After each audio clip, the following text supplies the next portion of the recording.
नमस्कार दोस्तों, आप सब कैसे हैं। मैं आशा करता हूँ आप स्वस्थ होंगे, अच्छे होंगे। तो आज हम अपना मेन टॉपिक करते हैं। आज राष्ट्रपति के चुनाव की प्रक्रिया, आर्टिकल नंबर 55 अनुच्छेद नंबर 55 करते हैं, election procedure of the president of India. तो उसके लिए लगभग हमारे सारे ही टूल्स तैयार हो गए है ना। शब्दावली आएगी बीच बीच में, उसको क्लियर करते चलेंगे। और जो हमने कल टॉपिक किया था ना, एक आर्टिकल नंबर 54 राष्ट्रपति का निर्वाचक मंडल, electoral college of the president of India, है ना। एक बार उसको रिवाइज कर लेते हैं। राष्ट्रपति के चुनाव में कौन कौन भाग लेते हैं? तो इसमें 4 संस्थाओं के लोग भाग लेते हैं, 5 के नहीं लेते। 4 कौन कौन से? जैसे संसद के 2 सदन होंगे, लोकसभा राज्यसभा। राज्यों के विधानमंडल के कितने सदन होंगे? 2, एक होगा विधानसभा, एक विधान परिषद। लेकिन ये 7 ही राज्यों में है, द्विसदनात्मक है ना, ज़्यादा में 1 सदनात्मक है। और एक केंद्र शासित राज्य और स्वायत्त राज्य बताए थे। केंद्र शासित राज्य कितने हैं? 8 है ना, इसमें से 6 भाग लेते हैं। तो राष्ट्रपति के चुनाव में कौन कौन भाग लेंगे? लोकसभा के निर्वाचित सदस्य यानी कि लोकसभा के इलेक्टेड एमपीज, राज्यसभा के निर्वाचित सदस्य इलेक्टेड एमपीज, और राज्यों की विधानसभाओं के इलेक्टेड एमएलएज, है ना, जो उसमें से निर्वाचित एमएलए होंगे, विधायक होंगे वो। और एक दिल्ली और पांडिचेरी केंद्र शासित राज्यों के निर्वाचित एमएलए भाग लेंगे। ये 4 भाग लेते हैं। 5 कौन कौन भाग नहीं लेते हैं? लोकसभा के मनोनीत सदस्य, नॉमिनेटेड एमपीज ऑफ लोकसभा। दूसरा, राज्यसभा के मनोनीत एमपी। नंबर 3, राज्यों के विधानमंडलों के मनोनीत एमएलए। हर राज्य में एक से अनधिक हो सकते हैं, यानी कि मैक्सिमम या मिनिमम एक ही हो सकता है। दूसरा, कोई भी एमएलसी इसमें भाग नहीं लेता। राज्यों की जो विधान परिषद सदस्य होंगे वो भाग नहीं लेंगे। और नंबर 5, जैसे राज्य कितने हैं टोटल? यूटी, यूनियन टेरिटरी, केंद्र शासित राज्य हैं कितने? 8, उसमें से 2 भाग लेते हैं, 6 भाग नहीं लेते हैं, है ना, दिल्ली पांडिचेरी के अलावा। तो ये हमने इलेक्टोरल कॉलेज किया था, इसका निर्वाचक मंडल। आज हम आगे बढ़ते हैं, आर्टिकल नंबर 55। ओके, तो ये आ जाएगा आर्टिकल अनुच्छेद नंबर 55,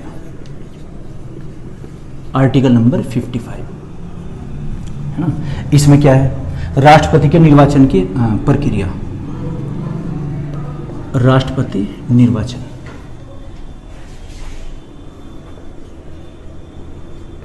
प्रक्रिया, election procedure, election procedure,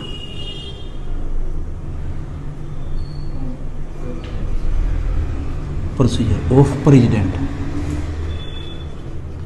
president of India. अच्छा, ये हम पढ़ेंगे।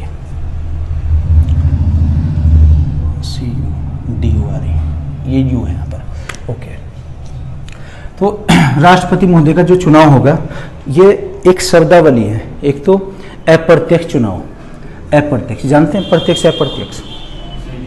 अप्रत्यक्ष क्या होता है? अभी आपको बताते हैं, 1 मिनट। राष्ट्रपति का चुनाव अप्रत्यक्ष, इनडायरेक्ट, गुप्त मतदान, गुप्त मतदान, एकल संक्रमणीय अनुपातिक प्रतिनिधित्व प्रणाली के आधार पर इसको लिखते हैं। एकल संक्रमणीय, एकल संक्रमणीय, एकल संक्रमणीय, अनुपातिक प्रतिनिधित्व प्रणाली, अनुपातिक प्रतिनिधित्व प्रणाली, है ना। इसका इंग्लिश में कहेंगे एकल संक्रमणीय को ट्रांसफरेबल वोट सिस्टम, एकल संक्रमणीय प्रणाली, FARABL, ट्रांसफरेबल वोट सिस्टम। और इसे इंग्लिश में कहा जाएगा proportional, PORTIONL, proportional representation, representation system. पहले आप ये शब्दावली समझिए क्या होता है ना, फिर आर्टिकल नंबर 55 कंप्लीट करेंगे। एक अप्रत्यक्ष चुनाव। देखना, चुनाव 2 तरीके से होंगे, है ना, एक प्रत्यक्ष, एक अप्रत्यक्ष। प्रत्यक्ष चुनाव वो होते हैं जिनकी वोट हम डायरेक्ट डालते हैं। भारत के नागरिक या निवासी जिन पदों के लिए वोट डालते हैं अपनी डायरेक्ट प्रत्यक्ष रूप से, जैसे ग्राम प्रधान का होता है इलेक्शन, तो ग्राम प्रधान के लिए वोट कौन डालेगा? उसकी तो हम ही डाल देंगे, जो ग्राम सभा के सदस्य होंगे जिनका नाम वोटर लिस्ट में होगा। हमने ग्राम प्रधान के लिए, वार्ड मेंबर के लिए एक वोट डाली, ये प्रत्यक्ष चुनाव हुआ, है ना, ये प्रत्यक्ष निर्वाचन पद्धति। अप्रत्यक्ष क्या होगा? जिसके लिए हमारे द्वारा चुने गए प्रतिनिधि वोट डालते हैं, है ना। जैसे एक इलेक्शन होता है ब्लॉक प्रमुख, हमारे यहाँ पर ब्लॉक प्रमुख की वोट कौन डालता है? ग्राम प्रधान या बीडीसी मेंबर जो होंगे ये वोट डालते हैं। और ग्राम प्रधान को कौन चुनता है? उसे ग्राम की जनता, है ना, ग्राम सभा के सदस्य। तो क्या होगा, जिसकी वोट हमारे द्वारा चुने गए प्रतिनिधि डालते हैं वो अप्रत्यक्ष चुनाव हो जाएंगे। ऐसे ही एमपी एमएलए के लिए क्या होता है? प्रत्यक्ष चुनाव। हमारे क्षेत्र के एमएलए हैं, विधायक साहब यहाँ के, या सहारनपुर जिले के एमपी हैं, इनकी वोट तो हमने डायरेक्ट डाली है, ये तो प्रत्यक्ष हो जाएगा। लेकिन राष्ट्रपति के चुनाव में कौन भाग लेता है? एमपी एमएलए, है ना। एमपी एमएलए हमने चुना है, हमारे द्वारा चुने गए सदस्यों की जो वोट डालते हैं वो अप्रत्यक्ष हो जाएगा, है ना। जैसे जनता है, जनता ने किसको बनाया? एमपी को बनाया, एमपी एमएलए, एमएलए चुना गया, है ना। और ये वोट किसकी डालते हैं फिर? प्रेसिडेंट ऑफ इंडिया की, राष्ट्रपति की।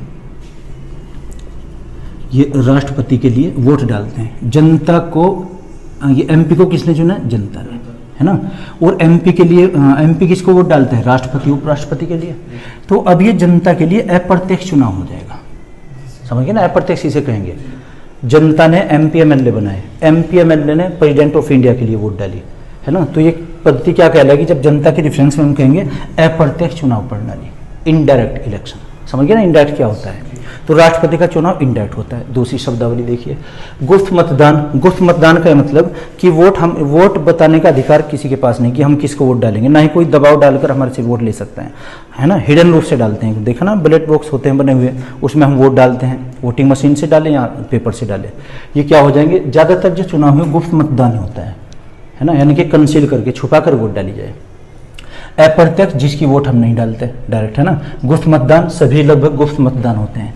एकल संकरणीय अनुपातिक प्रतिनिधित्व प्रणाली, इसका मीनिंग समझें पहले। एकल संकरणीय क्या? Transferable vote system. पानी भी दे दो भाई मुझे।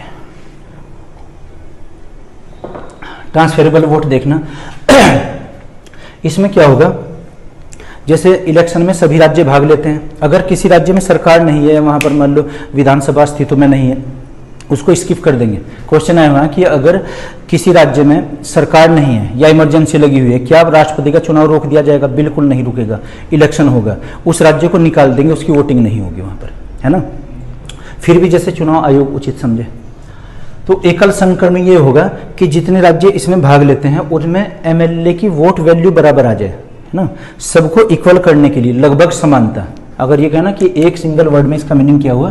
एक रूपता, एक रूपता। ओहो, ये तो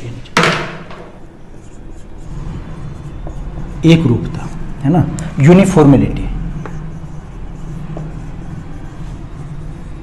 यूनिफॉर्मेलिटी करने के लिए, एक रूपता करने के लिए, ताकि सभी राज्यों की वोट बराबर हो जाए, है ना। एक उसका फॉर्मूला होता है, वो आपको बताएंगे। और अनुपातिक प्रतिनिधित्व प्रणाली क्या होता है ना, proportional representation system. Proportional representation system का मीनिंग हुआ, क्योंकि इसमें एमपी एमएलए भाग लेते हैं, एमएलए की वोट की वैल्यू हम एमपी की वोट की वैल्यू के लगभग बराबर करना चाहते हैं। वो नहीं कि कहीं का मान ज़्यादा निकल जाए, किसी का कम निकल जाए, इक्वलिटी होनी चाहिए उसमें। खैर, ये इसको एक एग्जाम्पल से बताएंगे, तब आएगी समझ में। एक लाइन में देखिए, आर्टिकल नंबर 55, राष्ट्रपति के निर्वाचन की प्रक्रिया। राष्ट्रपति का चुनाव अप्रत्यक्ष रूप से गुप्त मतदान के द्वारा एकल संकरणीय अनुपातिक प्रतिनिधित्व प्रणाली के आधार पर होता है। राष्ट्रपति का चुनाव अप्रत्यक्ष रूप से गुप्त रूप से एकल संकरणीय, चाहिए वर्ड इसके साथ ही बोल सकते हैं, एकल संकरणीय अनुपातिक प्रतिनिधित्व प्रणाली, या आप इन दोनों को अलग अलग बोल दीजिए, है ना। इसकी वोट वैल्यू निकालेंगे और वरीयता क्रम में वोट होती है। इसकी वोट राष्ट्रपति के लिए वरीयता क्रम में डालते हैं, प्रेफरेंस करके। तो आगे आपको बताते हैं कैसे इसमें वोट वैल्यू निकालना बताएंगे आपको। आप चाहे तो इसको नोट कर लीजिए, रहने दीजिए। ओके, तो आगे बढ़ते हैं। देखना, सबसे पहले क्या होगा, हम एक एमपी और एमएलए की वोट वैल्यू निकालेंगे। उसके बाद में फिर वरीयता क्रम, निर्धारित कोटा कैसे ज्ञात करते हैं, है ना, वरीयता क्रम में कैसे वोट डाली जाएगी। एक एमएलए की वोट का मान, है ना, वोट मान, या इसी को कहेंगे मत मान, है ना, मत का, मत मान का मतलब कभी निगेटिव मान में आप ये, है ना, इंग्लिश में वोट वैल्यू। एक एमएलए की वोट वैल्यू कैसे निकालते हैं इसको समझें हम पहले। जैसे हम यूपी को लेकर चल रहे हैं, एग्जाम्पल उत्तर प्रदेश का। एक तो उत्तर प्रदेश की उस राज्य की जनसंख्या, राज्य की जनसंख्या है ना, population of the concern state upon निर्वाचित एमएलए। निर्वाचित एमएलए जो वहाँ की विधानसभा है, विधानसभा के निर्वाचित या इलेक्टेड एमएलए, और डिवाइड बाई 1000, डिवाइड बाई 1000। एक ये फॉर्मूला होता है इसके लिए, एक एमएलए की एक वोट का मान। जैसे हमारे क्षेत्र के एमएलए साहब हैं कि जब वोट डालेंगे तो इनकी एक नहीं गिनी जाएगी, उसकी वैल्यू निकलेगी, लगभग 2000 के करीब वो निकलती है, या 500 भी देखते हैं कैलकुलेशन करके। तो एक एमएलए की वोट का मान क्या, अगर हम यूपी निकालते हैं उत्तर प्रदेश का, देखना यूपी की अगर पॉपुलेशन की बात करें, ये लगभग कितनी 19 करोड़ 98 लाख, इसको हम 20 करोड़ मान लेते हैं। जो जनसंख्या हमारी यूपी की 20 करोड़, 20 करोड़ यहाँ की जनसंख्या, और एमएलए कितने हैं यहाँ पर, एमएलए के 404 हैं, जिसमें से इलेक्टेड कितने 403 और प्लस एक तो मनोनीत होता है इसमें, तो ये तो भाग नहीं लेगा मनोनीत वाला, ये भाग लेंगे 403, हम इसे भी 400 लिख लें लगभग। ये कैलकुलेशन आसान करने के लिए 403 ना लेकर हम 400 ले लेंगे, है ना, निकालते हैं यहाँ से। राज्य की जनसंख्या हमने कितने ली, 20 करोड़, ये हुई 20 करोड़, ठीक है ना।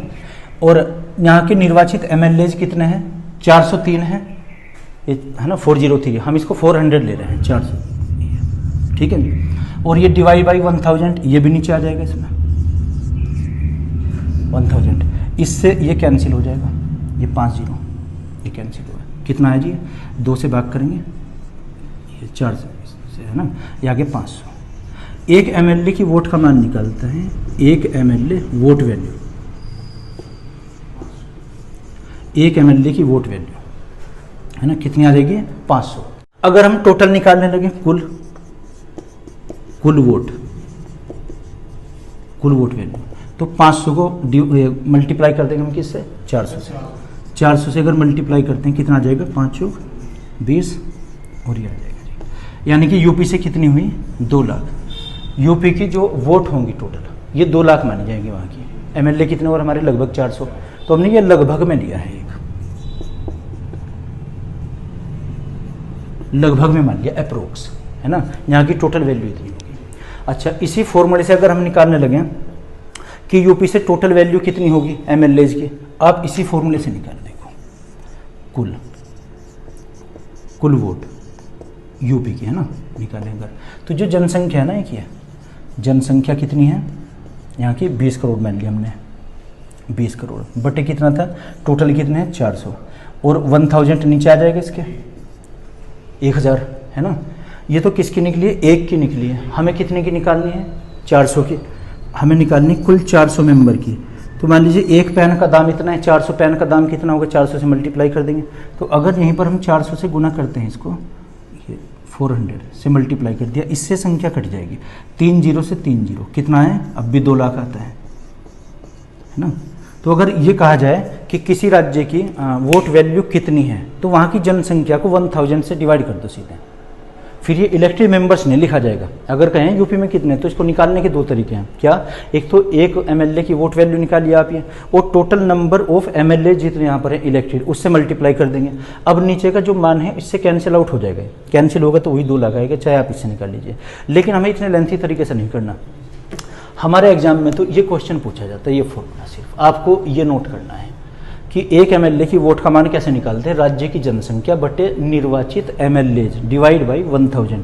यहाँ पर क्या होता है ऑप्शन में, कभी इसको मल्टीप्लाई लिख देते हैं डिवाइड की जगह, 1000 को कभी 100 लिख देते हैं, कभी 10,000 लिख देते हैं। तो ये ध्यान से करना आपको, सिर्फ ये फॉर्मूला आएगा, ये तो कैलकुलेशन आपको समझाने के लिए बताइए, है ना।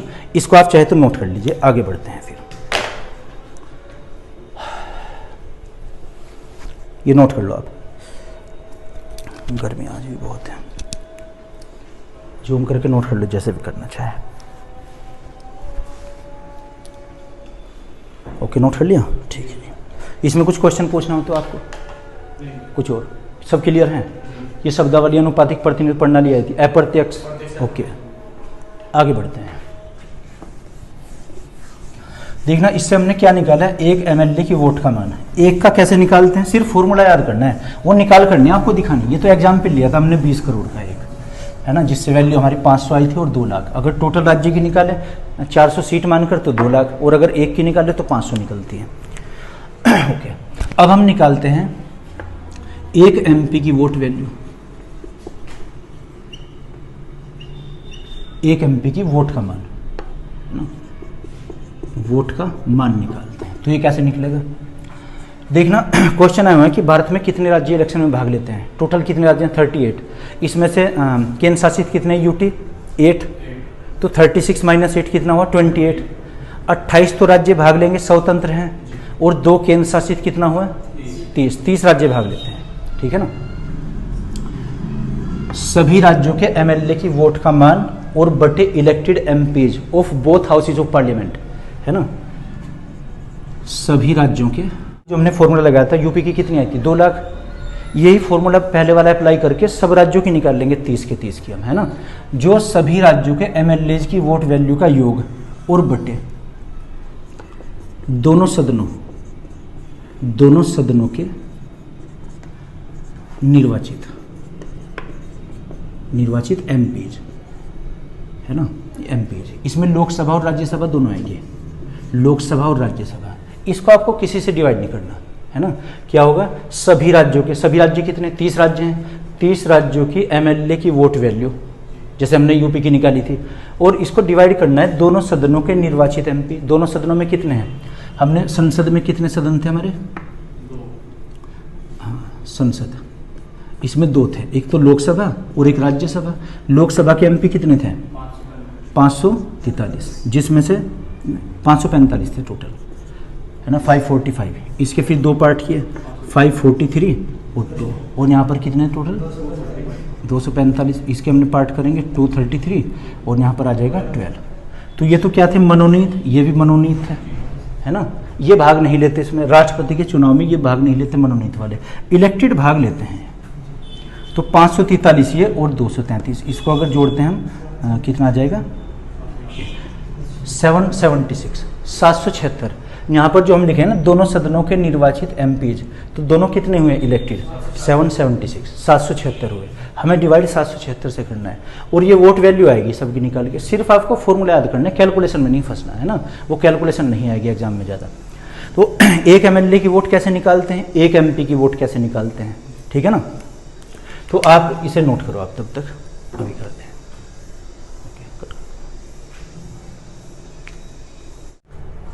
ओके बच्चों, आगे बढ़ते हैं। तो अभी हमने किया कि 1 MP की और 1 MLA की वोट की वैल्यू कैसे निकालते हैं।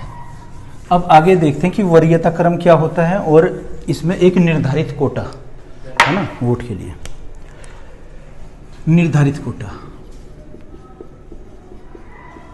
राष्ट्रपति का निर्धारित कोटा, और एक वरीयता क्रम।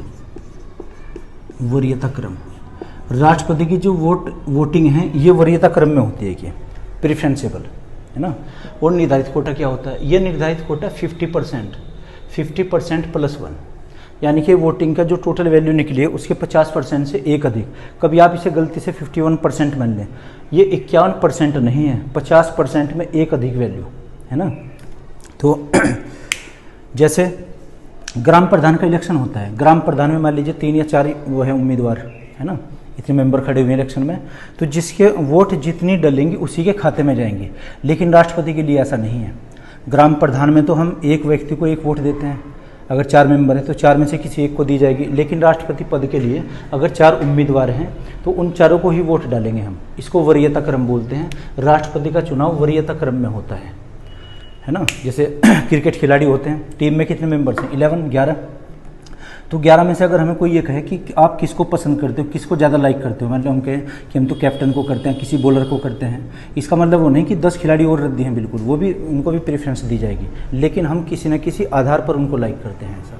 खैर, निर्धारित कोटा क्या होगा, 50% से एक अधिक वोट, है ना। और वरीयता क्रम क्या होगा, जितने भी उम्मीदवार इलेक्शन में चुनाव में खड़े हुए हैं सबको वोट दी जाएगी।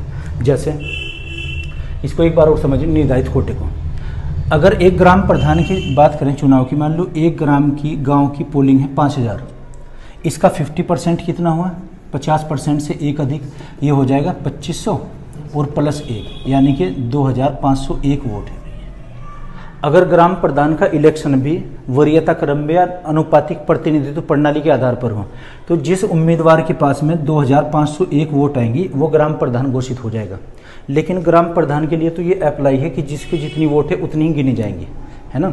यहाँ पर क्या होता है, राष्ट्रपति चुनाव में सबसे पहले तो एक निर्धारित कोटा डिक्लेयर होता है जो आधे से एक अधिक होता है ना। ये केवल राष्ट्रपति के लिए ऐसा होता है, निर्धारित कोटा, है ना, और किसी पदाधिकारी के लिए नहीं। अच्छा, आगे आते हैं, इसको एक एग्जाम्पल से समझते हैं पूरे सिस्टम को। तो 2 शब्दावली नोट कर लीजिएगा। निर्धारित कोटा कितना होता है, 50% प्लस 1। वरीयता क्रम क्या होता है कि अगर 4 उम्मीदवार हैं उसमें चुनाव में A, B, C, D, तो इन चारों को ही वोट डालते हैं। कैसे डालेंगे, इसको एक एग्जाम्पल से समझिए। ओके, एग्जाम्पल से क्लियर हो जाएगा। फिर भी अगर कुछ समझ में ना आए तो कमेंट बॉक्स में लिखिएगा आप। देखना, अगर 4 उम्मीदवार हैं A, B, C, D, राष्ट्रपति चुनाव में ये वोट लोग खड़े हुए हैं, है ना। इनके लिए फिर वोटिंग बनाई जाएगी कि वोट कैसे डालेंगे। क्या हो जाएगा, ये 4 उम्मीदवार हैं, अब वहाँ से MP और MLA वोट डालते हैं। उसकी इलेक्टोरल कॉलेज में आपको लिखवाया था, एक MLA अगर वोट डालते हैं तो वो इन चारों में से सबको वोट डालेंगे। कैसे, वरीयता क्रम में। जैसा A उम्मीदवार को बनाना चाहते हैं वो कि सबसे पहले इन 4 में से कौन बनना चाहिए, A उम्मीदवार राष्ट्रपति बनने चाहिए। 2 नंबर पर वो इसे बनाना चाहते हैं, यहाँ पर 2, यहाँ पर 3, यहाँ पर 4। ऐसे इन्होंने उस MLA ने चारों वरीयता क्रम में 4 उम्मीदवारों को वोट दी, है ना। दूसरे कोई MP MLA वोट डालने के लिए गए, इन्होंने क्या किया, ये पहले नंबर पर तो इसे बनाना चाह रहे हैं, इसको दूसरे नंबर पर ये 3 और ये 4, इस तरीके से है। तीसरा उम्मीदवार वो चाहते हैं कि पहले पर ये बनना चाहिए, ये चौथे पर बनना चाहिए, तीसरे पर, और ये दूसरे पर बनना चाहिए। एक और नए गए वहाँ पर वोटर्स हैं ना, उन्होंने पहले नंबर पर ये बनाया, ये चौथे पर बनाया, ये तीसरे पर बनाया और ये दूसरे पर बनाया। अगले कोई और वोटर वहाँ पर गए MP MLA, उन्होंने पहले नंबर पर ये, दूसरे पर ये, 3 पर ये, 4 पर ये वोटिंग ऐसे ही चलती रही, है ना। इसमें सभी MLAs और MPs ने वोट डाल दी, वोटिंग कर दी अपनी, है ना। तो यहाँ पर क्या होगा, प्रथम चरण की मतगणना होगी। ये प्रथम चरण, फर्स्ट फेज काउंटिंग या प्रथम चरण की मतगणना स्टार्ट होगी। प्रथम चरण की मतगणना में केवल वरीयता एक ही गिनी जाएगी। वरीयता एक क्या, ये जो 4 उम्मीदवार हैं, हम ये देखते हैं कि प्रथम वरीयता किस किस को ज़्यादा प्राप्त है। जैसे A उम्मीदवार को, इसमें काउंटिंग देखेंगे, 1 नंबर की ये मिली, है ना। इसमें जो दूसरा ने वोट डाली है वहाँ पर, इसमें 1 नंबर की से मिली है। पहले एक ही देखते हैं कि एक ही 1 नंबर की वोट कितनी है। एक तो ये, एक ये 2, एक यहाँ पर 3, 4, 5, 6, मान लो ऐसे ऐसे मिली है इनको, ये 1 नंबर की हैं सब वोटिंग की। इसको हमने गिन लिया कि मान लीजिए ये 100 आया है, ऐसे एक कैलकुलेशन है जी, है ना। दूसरा हम देखते हैं कि इनकी नंबर 1 वाली है जो 1, है ना, यहाँ पर कुछ नहीं, इसमें मान लिया 1, इसकी मान लीजिए हमने कि 90 है, 1 वरीयता। थर्ड वन की इसमें देखते हैं 1 कितनी है इसकी, इसमें ये मान लो कि ये 1, समझो इसकी 20 निकलती हैं। यहाँ से जो चौथा उम्मीदवार है ना राष्ट्रपति पद के लिए, और इनकी जो 1 वरीयता है ये मान लीजिए आप, ये 50 है, 50, ठीक है ना। तो क्या किया है, सब MPs और MLA ने वोट डाली। वोट डालने के लिए सबसे पहले प्रथम चरण की मतगणना शुरू होगी, है ना, first phase counting. First phase counting में क्या हुआ, जिसे वरीयता 1 मिली, केवल 1 नंबर की वोट डालते हैं, 1 नंबर की, इसको काउंट करते हैं, इसको गिनते हैं। समझिए कि A उम्मीदवार की वोट हुई 100, B उम्मीदवार की हुई है 1 नंबर वाली 90, और C उम्मीदवार की 20 और D की 50। ये वोटिंग हुई वहाँ पर। अब इसमें ये देखते हैं कि MLAs की और MP की वोट कितनी है, चूँकि दोनों का मान अलग अलग एक फॉर्मूले से निकाला जाएगा, जो अभी पहले फॉर्मूला पढ़ा है ना, जिसमें डिवाइड बाई 1000 आया है। तो MP और MLA की वोट ऐसे निकालते हैं। अब ये देखते हैं कि ये वोट वैल्यू कितनी आई है। आपको पता है ना कि निर्धारित कोटा होता है, निर्धारित कोटा अगर इसने प्राप्त कर लिया, निर्धारित कोटा अगर A उम्मीदवार उसको पहले ही प्राप्त कर लेता है, मान लो निर्धारित कोटे की वैल्यू निकल ली है 1 करोड़ या कितनी है ना, अगर इसने 1 करोड़ वोट प्राप्त कर ली तो ये विजय घोषित कर दिए जाएंगे उम्मीदवार, है ना। एक बार और समझिए, राष्ट्रपति का चुनाव वरीयता क्रम में और एक निर्धारित कोटे के द्वारा होता है। निर्धारित कोटा कितना, 50% +1, है ना। और वरीयता क्रम में क्या, जो भी उम्मीदवार को वोट डालेगा, MP MLA, वो सभी को वोट डालेगा, ये नहीं कि एक को देकर आ जाएगा। हाँ, उसकी ऐसे होगी, पहले नंबर पर बनाना चाहता है इसको, दूसरे नंबर पर 3 और 4। कोई अगर हमारे से पूछे कि क्रिकेट टीम में आप कैप्टन किसको बनाना चाहते हैं, तो सबके अलग अलग तर्क होंगे हमारे। हम किसे बनाना चाहते हैं, अच्छा पहले नंबर पर ये बनना चाहिए, दूसरे पर ये पर्टिकुलर खिलाड़ी बनना चाहिए कैप्टन, है ना। तो इसीलिए राष्ट्रपति वो किसको बनाना चाहते हैं, ये चीज़ वरीयता क्रम में बतानी पड़ती है इनको। प्रथम चरण की मतगणना शुरू हुई, वरीयता क्रम 1 गिन ली सबकी, वरीयता क्रम 1 सिर्फ, है ना, इसको गिना गया। और ये फॉर्मूला अप्लाई करके निर्धारित कोटा देखते हैं कि प्राप्त किया है नहीं। अगर इस उम्मीदवार ने निर्धारित कोटा प्राप्त कर लिया, अब ए उम्मीदवार को राष्ट्रपति पद के लिए घोषित कर दिया जाएगा, ये विजित हो जाएंगे, है ना। लेकिन अगर निर्धारित कोटा प्राप्त नहीं करता, दूसरी कंडीशन, यदि निर्धारित कोटा प्राप्त नहीं करता, निर्धारित कोटा प्राप्त नहीं, अगर निर्धारित कोटा प्राप्त नहीं है, तो जो सबसे कम वोट मिले, वरीयता क्रम 1 वाली सबसे कम वोट किसकी है, 20 इसकी है, सबसे कम। जो सबसे कम वोट होंगे, कम वोट शेष उम्मीदवारों में बराबर बराबर बांट दी जाएंगे, वोट को शेष उम्मीदवारों में,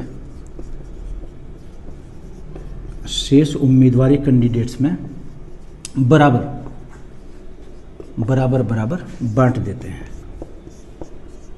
बराबर बराबर बांट देते हैं, इक्वली डिवाइडेड, है ना। तो इसकी ये 20 थी, इन तीनों में बराबर बराबर बांट देंगे, है ना।